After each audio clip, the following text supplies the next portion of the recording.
If you're wondering why your shrimp keep dying, stay tuned, because in this little 20-part mini-series, we're going to have a look at some of the most common issues that I've been presented with over the last 20 years of keeping, breeding and dealing dwarf shrimp. If you don't want to miss one, consider liking and subscribing, or maybe even just share it to somebody that you think could make use of one of these. Let's get into it. Inappropriate tankmates are one of the most common and preventable reasons shrimp die. Many people assume that small or peaceful fish are safe with dwarf shrimp. But the truth is simple. If a shrimp can fit in a fish's mouth, it is going to go there at some point.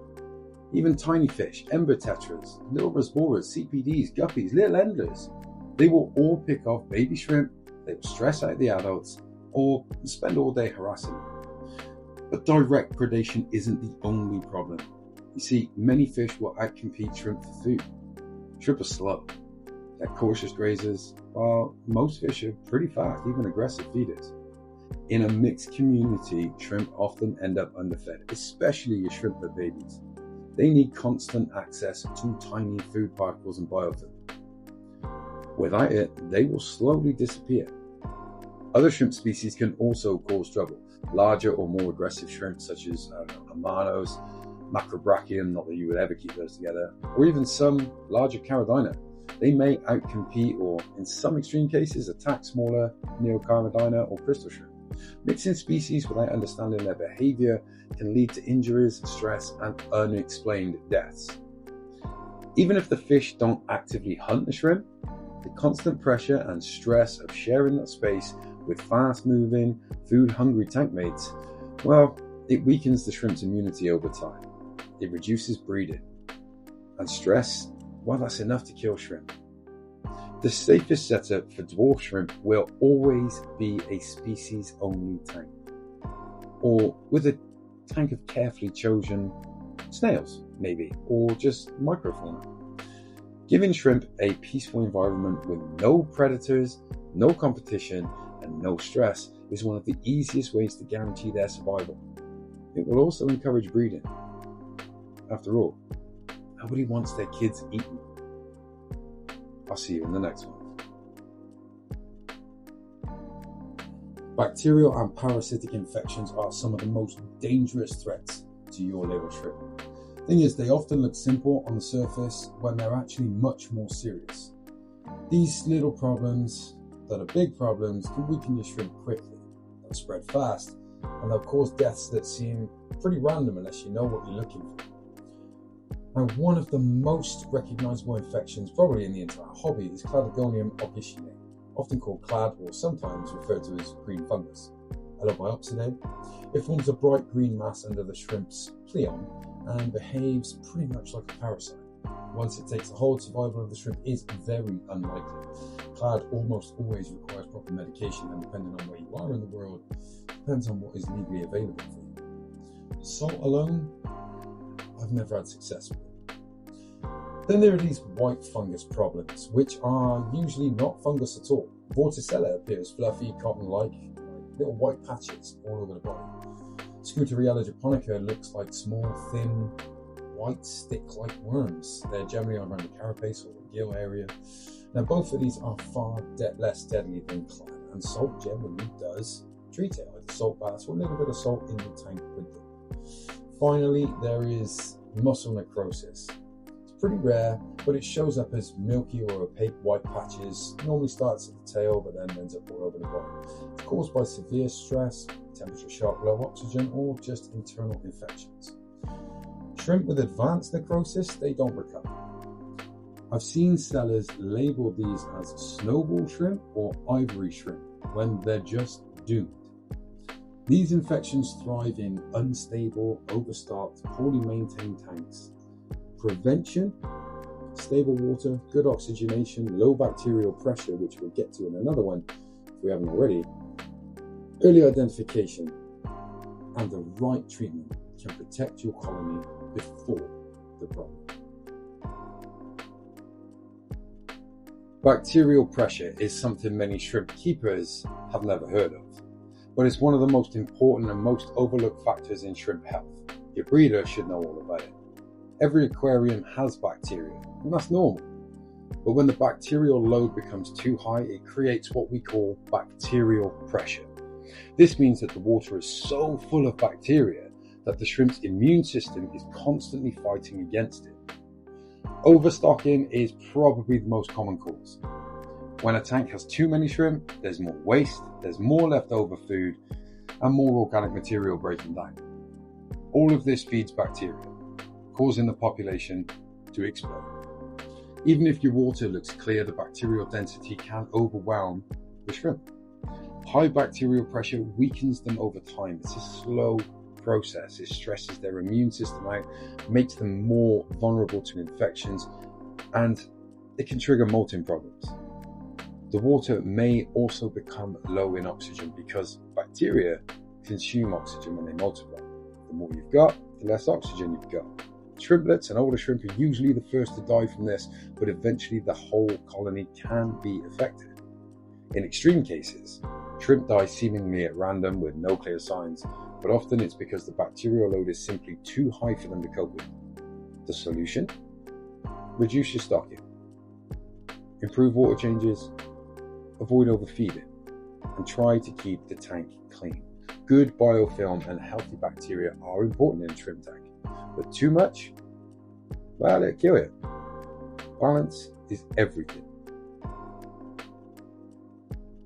Improper water chemistry. That is one of the fastest ways you could kill your shrimp.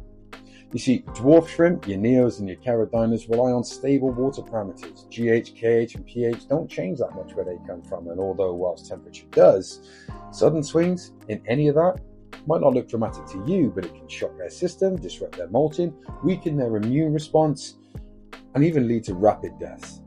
So temperature can be especially dangerous, but generally not in how most people think. Shrimp can handle a quick drop in temperature far better than a sudden rise. You see, in the wild, their habitats are usually pretty shaded by trees, so the sun doesn't heat the water up quickly when it rises. But when it rains, the temperature drops almost immediately. So shrimp are pretty well adapted for that. Now, a sudden increase in temperature is something that they rarely experience in nature.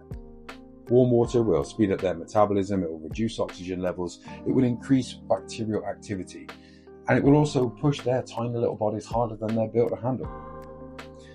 Even a few degrees, if it's warming up, will cause stress. It could cause failed molts, it can actually just kill them within hours. GH and KH also matter. Low GH can lead to weak exoskeletons and bad molts. Incorrect KH can cause pH swings, one of the most dangerous conditions for shrimp. An unstable pH itself puts constant stress on their system.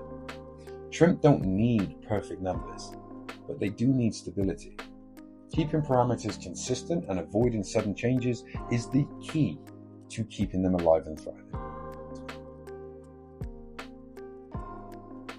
Low oxygen is a silent killer in shrimp tanks, especially in heavily planted or filterless setups. You see, many keepers assume that plants just add oxygen, but that's only really true during the daylight hours.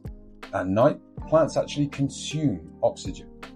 Combine that with a tank full of beneficial bacteria which also need oxygen. If you add CO2 on top of that, oxygen levels drop quick. Warmer water also makes the problem even worse because the higher the temperature, the less oxygen the water can actually hold. And if you're using the Wallstad method or another filterless setup, you've just got very gentle water flow. That means there's very little gas exchange actually happening at the surface. Add to that a thick layer of floating plants or brachyfluitans at the surface, you might as well shrink wrap it. All of these factors stack together until oxygen becomes dangerously low. Shrimp react quickly to this. The females, or large adults, being slightly larger and needing more oxygen, they're usually the first to struggle. They may cling to plants near the surface or even tilt sideways on the top of your floating plants, keeping one of the side gills exposed to the air whilst the other one is in water. It's a desperate attempt to breathe. Low oxygen can cause sudden death, especially overnight, when the demand for oxygen is at its highest and supply at its lowest. The solution is increased surface agitation, better circulation, and avoid, excessive planting, especially at the top of the tank. Even in natural style setups, some water movement is pretty much essential for a lot of shrimp. Ensuring proper oxygen levels keep your shrimp comfortable, healthy, and breathing easily day and night.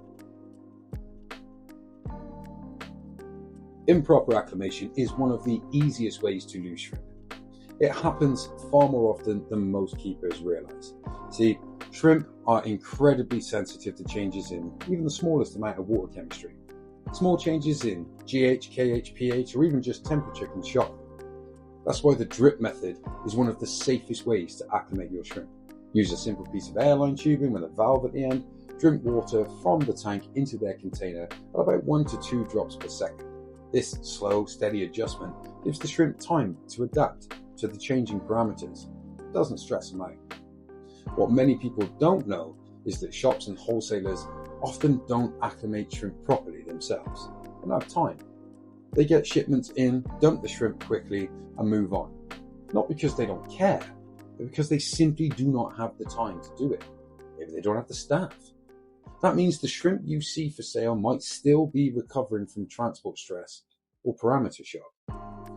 For your own success, always choose shrimp that have been in the shop as long as possible. Nothing wrong in asking. Ask when they arrived. Ask how long they've been here. Ask how many died. Shrimp that have been there for a week or more are far more stable, much easier to acclimate safely at home. A slow drip acclimation and choosing well-settled stock make all the difference. Proper acclimation doesn't just help shrimp survive, it helps them thrive. Transport damage. It's a major but often hidden reason why shrimp die soon after you've brought them home. See, imported shrimp travel incredibly long distances. The people catching them, well, they don't often handle them with as much care as you would like, because to them, shrimp are just a product, and if they're catching them wild, there's plenty more where they came from. Long shipping times, rough handling, temperature swings, overcrowded bags, it all takes a toll even before they've reached the store. Now, one of the best ways to avoid these problems? Well, buy shrimp that were bred in your country. Domestic breeders usually have far better standards, and the shrimp travel a much shorter distance. Even better is buying from a local breeder in your area. The shorter the journey, the healthier the shrimp will arrive to you. One of the biggest signs of a quality breeder or seller is what's inside the bag. The shrimp should always have something to hold on to during their transport. Good sellers include a piece of mesh or a small piece of aquarium sponge or another water-safe material. Without this, the shrimp get tossed around the bag with every single movement, banging into each other, banging into the side of the bag. Now, this causes internal and external injuries. Loss of limbs, molting problems that might not show until days later. Shrimp that are damaged during transport often seem fine at first, and then they'll start dying one by one. It's not your tank. It's not your acclimation. It's just the trauma they had before they got there. Choosing local, reputable breeders and checking for proper packaging materials can dramatically improve your survival rate. Old age. It's one of the most overlooked reasons why shrimp die, and it often catches keepers by surprise. See, many people prefer to buy larger shrimp at the shop, well, because they're more impressive. But that creates its own problem. You have no idea how old that shrimp is. They reach adulthood at 6 to 7 months. The average lifespan is only 18 to 24. If you buy a shrimp that is already a year old, it may only have another 6 to 12 months to live in your tank. Well, that's completely normal. But age isn't the only factor. Older shrimp are more sensitive to environmental stress. Warmer temperatures will speed up their metabolism, burn through their energy faster, and they'll live a shorter life anyway. Incorrect GH, KH, or pH makes it harder for them to molt. That makes it harder for them to maintain a strong exoskeleton. Even mild malnutrition, not enough minerals, variety, or energy-rich foods, well, that can reduce how long they live. When an older shrimp slows down, stops grazing as much, or dies suddenly without any other signs, it's often just part of the natural cycle. Not every shrimp death is caused by something you did wrong. Understanding their lifespan, set realistic expectations. If you want shrimp that'll live longer, buy smaller. You can always breed more. Old age is a natural part of keeping shrimp. And once you recognize it, a lot of mysterious deaths, that makes sense. Yeah, the big one, molting failures. They're one of the most common and yet the most heartbreaking reasons why a shrimp dies. When a shrimp can't shed its exoskeleton properly, it becomes trapped. It becomes stressed and generally they don't survive. Now there are several reasons this happens. Most of it comes down to health and nutrition. Bacterial infections are also a major trigger. When the shrimp is stressed or unwell, it may attempt to molt early, before the new exoskeleton is ready. Now, a forced molt almost always ends in death. Shrimp simply aren't ready for the old shell to release the way it should, and it dies. A proper molt requires minerals, calcium and magnesium, a lot of trace elements. If the diet is poor or unbalanced, or if the water lacks essential minerals like calcium, the shrimp's new exoskeleton forms weakly. And when it comes to shed, the old shell can't break cleanly, the shrimp doesn't have enough strength to push it out because it's malnourished. But then age. Older shrimp don't have the same energy, making the molt harder. Eventually, many fail a molt because their bodies can't support the effort anymore. So not every molting problem is down to you. Now, a lot of them point to malnutrition, mineral deficiencies, poor water quality, or an underlying infection. Feeding a varied, high-quality diet ensures proper mineral levels, and keeping shrimp stress-free goes a long way towards preventing failed molts. Now, when shrimp can molt cleanly and comfortably, they thrive, and then so does the colony. Yeah, wood. You see, cheap aquarium wood can be a hidden source of poisoning for shrimp. Most people never suspect or realize the danger actually comes from the wood. Now, one major problem is poor preparation at the factory. Many inexpensive woods are cleaned by sandblasting, but the blasting material isn't always sand. Some manufacturers use whatever is the cheapest. And that can include copper slag, coal slag, silica. They're loaded with impurities, crushed industrial grit or recycled blasting materials contaminated with metals and chemicals, maybe paint. When this residue stays trapped in the grain of the wood, it slowly leaches out into your aquarium. Copper and heavy metals, we all know, are dangerous to shrimp. Small amounts can cause immediate deaths. They might even weaken the entire colony over time. Now, the second danger comes from the wood itself. Hardwoods like mopani naturally contain sap, resins and tannins. Now, mopani is notorious for releasing large amounts of tannins. Tannins, usually harmless, sometimes desired. Now, the sap and the resins can be much harder on shrimp, creating water chemistry changes, irritation, even mild toxicity as they dissolve. Poorly prepared pieces of wood sap pockets remain sealed inside the wood until they soften underwater, then they seep out into the tank. Now, these problems rarely affect fish, but shrimp are far more sensitive. Sudden deaths, failed molts, and unusual behavior can all be signs of contaminated or unprepared wood. The safest approach is to buy wood from reputable aquarium brands. They have their little tag on it. Avoid extremely cheap or unlabeled pieces, and always pre-soak or boil the wood before adding it to your tank. This can help flush out the sap and remove embedded contaminants before they reach your shrimp, but it's no guarantee. Good wood enriches a shrimp's tank, but badly prepared wood will poison it. Careful sourcing and proper preparation make all the difference. The home wrecker. Airborne poisoning is one of the most overlooked dangers in shrimp keeping, and it can wipe out a colony without any clear signs. Many everyday household products release chemicals into the air. Candles, air fresheners, deodorants, perfumes, even cooking fumes. Your cleaning sprays, your paint vapors, cigarette or vape smoke. These particles don't just stay in the air. See, they settle onto surfaces and dissolve easily into water. A lot of keepers think a lid protects their tank, but that's only partly true. See, if you're running an air pump, the pump is constantly drawing in room air, and any airborne chemicals around the tank or even in the entire room get pulled straight through the airline tubing and directly injected into the water. So whatever's in the air ends up being in your aquarium. I call it the home wrecker because, well, try and tell your missus you can't have a candle because of the shrimp.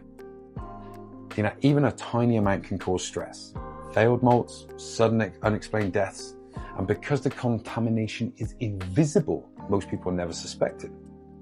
The best protection is to keep all scented or aerosol products away from the aquarium. Avoid spraying anything in the same room. Keep candles, incense, smoking out of the area completely. If you must use an air pump, place the pump in a clean, chemical-free space, or maybe some sort of chemical filter, but that's a bit extreme. Air quality matters just as much as water quality, and when airborne chemicals get poured into the tank, it's the shrimp that pay the price, often instantly. Keeping the air clean is one of the simplest and most effective ways to protect your shrimp. Just try not to get a divorce over it. So when an RO or RODI system includes high quality carbon pre-filters, ideally catalytic carbon or specially rated chloramine carbon blocks, the chloramine will be removed, and that's because the carbon has broken it down before it meets the membrane. Now, without this carbon stage, or if your carbon's not rated for it, or it's just exhausted, chloramine will slip through. Chloramine can damage your membrane and your resin. Worse, it means if you're using untreated tap water or RO without chloramine removal, you are risking exposing your shrimp to chloramine, which can cause serious poisoning or stress or an immediate death. For safety, when using tap water, treat it properly with formulated water conditioners that neutralize chloramine and ammonia, or use an RO system equipped with dedicated chloramine removal carbon filters, catalytic carbon or rated carbon blocks before the membrane. Shrimp need clean, stable water.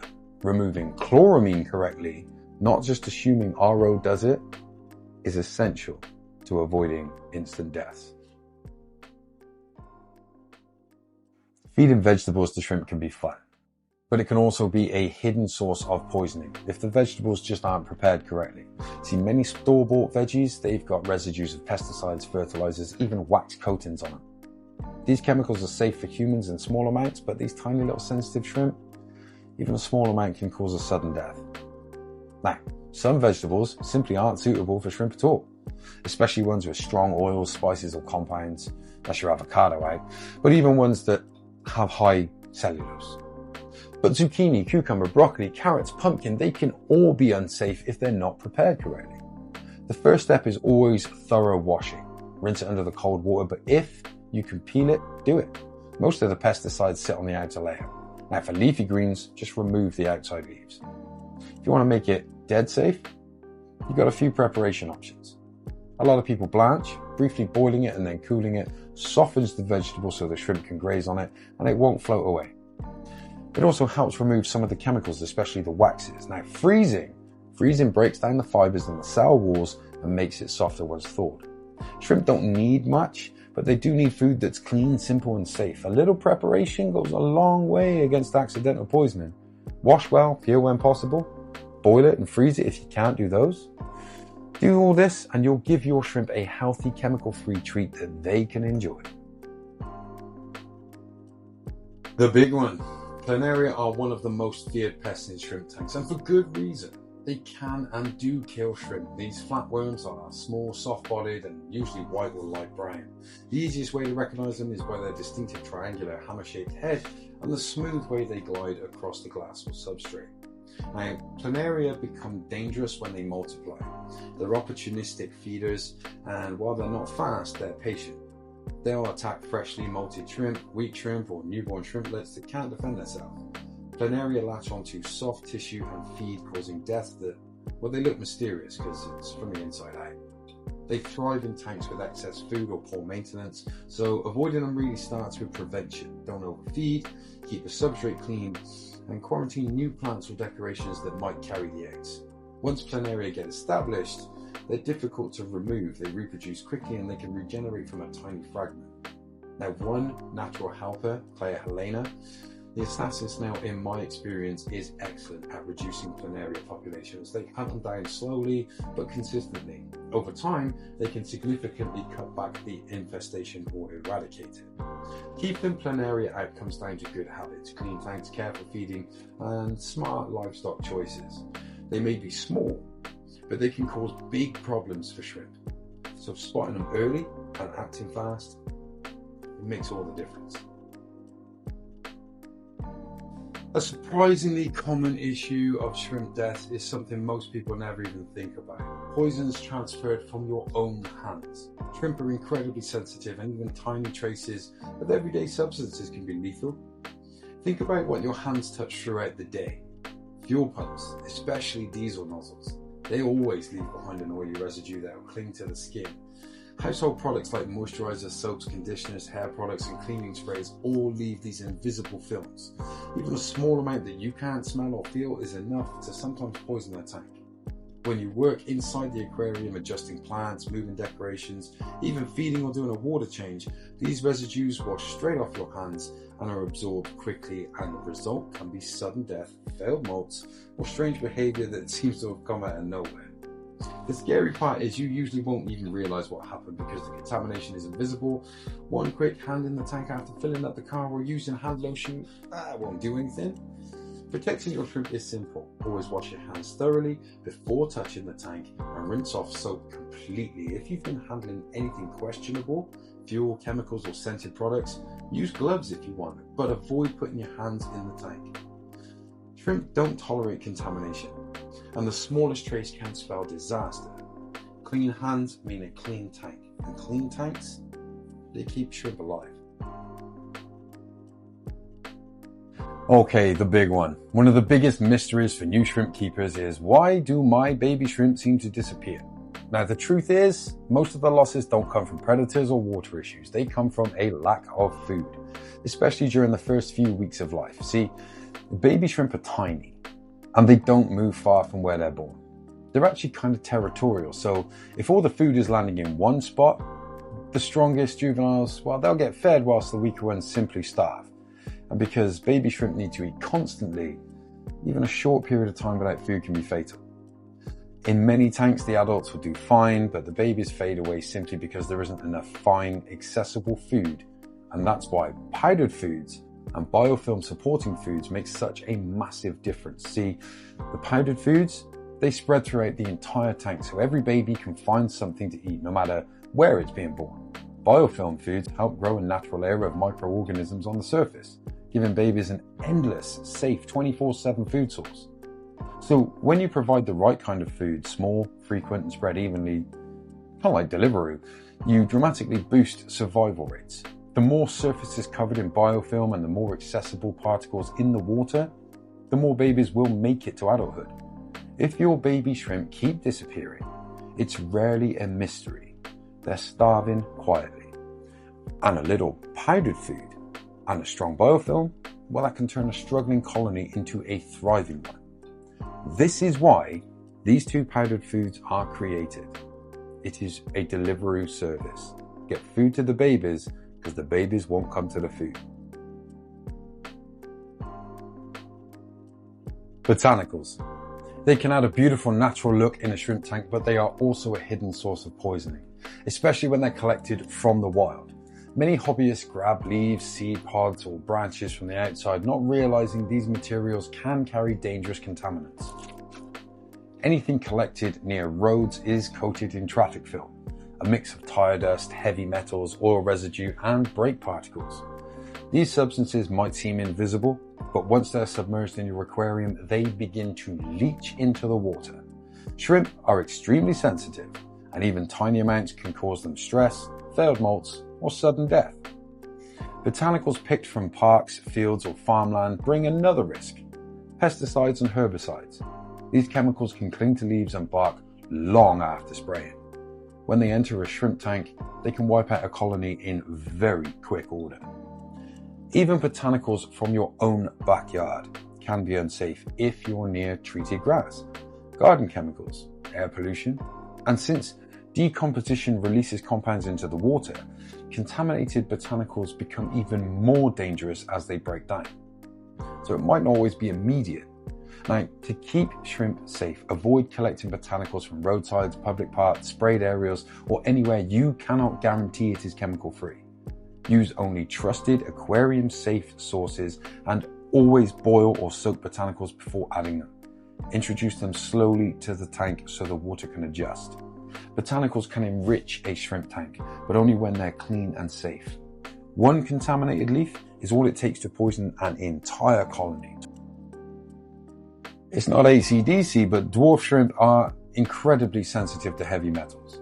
One of the most common hidden killers in shrimp tanks is contamination from cheap decorations, or even the tap water itself. Now, many low-quality ornaments, paints, and metal fixtures can slowly leach substances like copper, zinc, or lead into the tank. Now, these metals might not harm the fish right away, but the shrimp feel the effects almost immediately. Heavy metals can also enter your tank straight from the tap. Depending on the water treatment process in your area, small amounts of metals can make it into your supply, especially if you have older plumbing. While the levels are technically safe for humans, they can be deadly for shrimp.